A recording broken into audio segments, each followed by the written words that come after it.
In a world where faith and technology collide, the line between prophecy and persecution has never been thinner. The year is 2025, and humanity stands at a crossroads that ancient scribes once foresaw, but few truly understood. Dr. Sarah Chen never imagined she would become the keeper of humanity's most dangerous secret, yet here she was, her fingers tracing the delicate edges of scrolls that could change everything. The mandatory implementation of digital prophecy chips was supposed to bring clarity to religious interpretation, offering standardized spiritual guidance through neural interfaces. But Sarah knew better. As one of the world's leading biblical scholars, she had spent years studying ancient texts, analyzing patterns that others had overlooked. The truth she discovered in those weathered scrolls hidden beneath Jerusalem's old city would shake the foundations of both faith and modern society.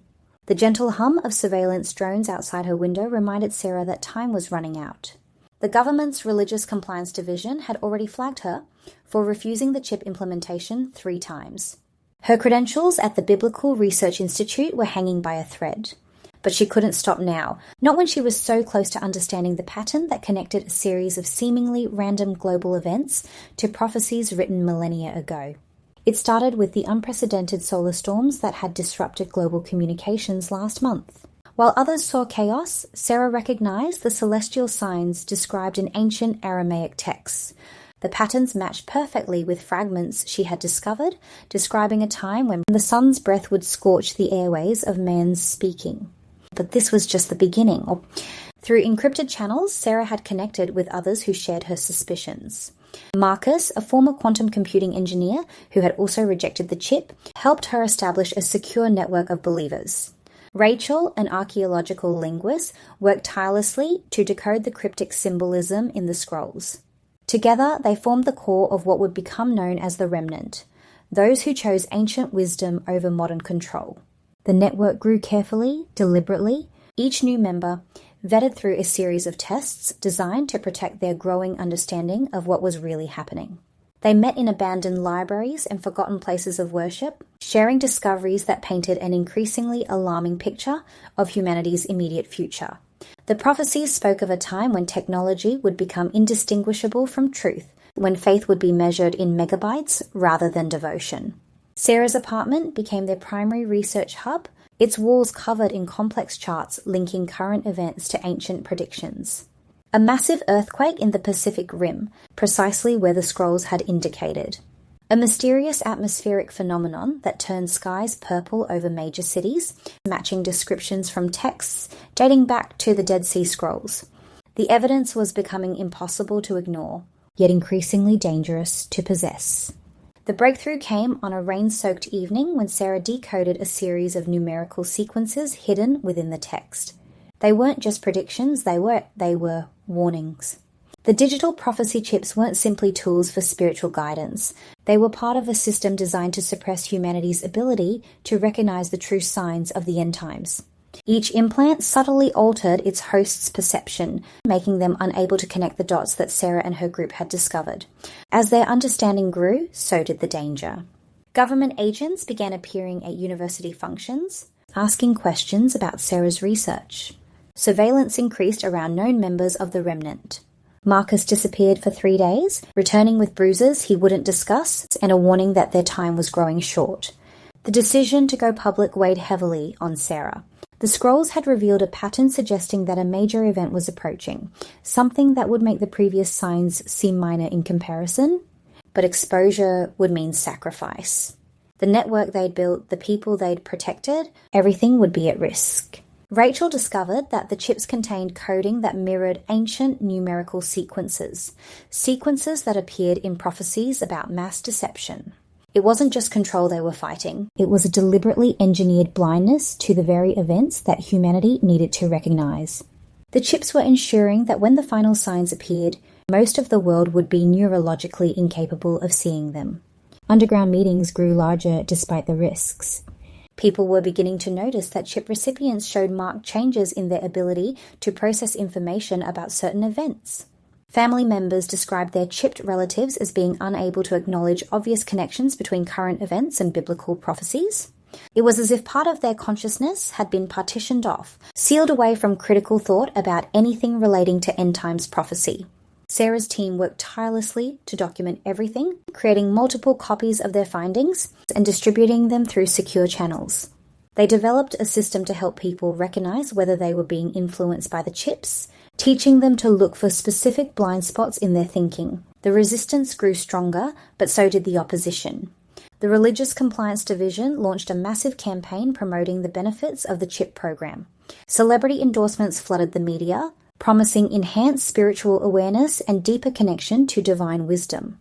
Those who refused were increasingly marginalized, losing jobs, access to services, and social standing. Then came the moment Sarah had been both expecting and dreading. While examining newly discovered scroll fragments, she found references to a celestial event that would serve as the final warning before everything changed. The description matched an astronomical phenomenon that scientists had been tracking, a previously unknown comet on a collision course with Earth's magnetic field.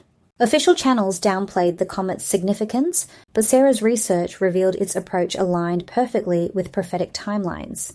The choice became clear. She could stay hidden, protecting her network, but allowing millions to remain blind to what was coming, or she could risk everything to wake up a world that was rapidly running out of time. The decision was made for her when Rachel decoded the final piece of the prophecy. The text didn't just predict the events. It specified that knowledge of the truth had to be shared before the comet reached its nearest approach to Earth. Keeping the information hidden would make them complicit in the very deception they were fighting against. Sarah gathered the core members of the remnant for one last secure meeting. They developed a plan to broadcast their findings globally, using a network of independent communication systems that Marcus had designed.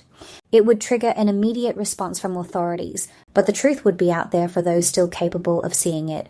As they prepared for their revelation, Sarah received an encrypted message that changed everything. A contact within the Religious Compliance Division confirmed their worst fears. The next phase of the chip program was ready to launch. It wouldn't just suppress recognition of prophetic fulfillment, it would completely rewrite recipients' understanding of religious text itself. Time was running out. The comet would reach its critical position in less than 48 hours. Sarah and her team worked frantically to compile their evidence, knowing that each minute brought them closer to both discovery and destiny. They had tracked the 9 major prophetic events that had already occurred, each one dismissed or misinterpreted by mainstream sources. The comet would be number 10, the number of completion in biblical numerology. The final hours were a blur of activity. Rachel worked to synthesize their linguistic evidence, proving how the chip's programming specifically targeted areas of the brain involved in prophetic understanding. Marcus prepared their broadcast system, designing it to bypass standard communications channels. Sarah gathered the original scrolls, documenting everything for posterity. As the comet began its final approach, Sarah stood in her apartment one last time, looking at the web of connections they had mapped out. Everything had led to this moment.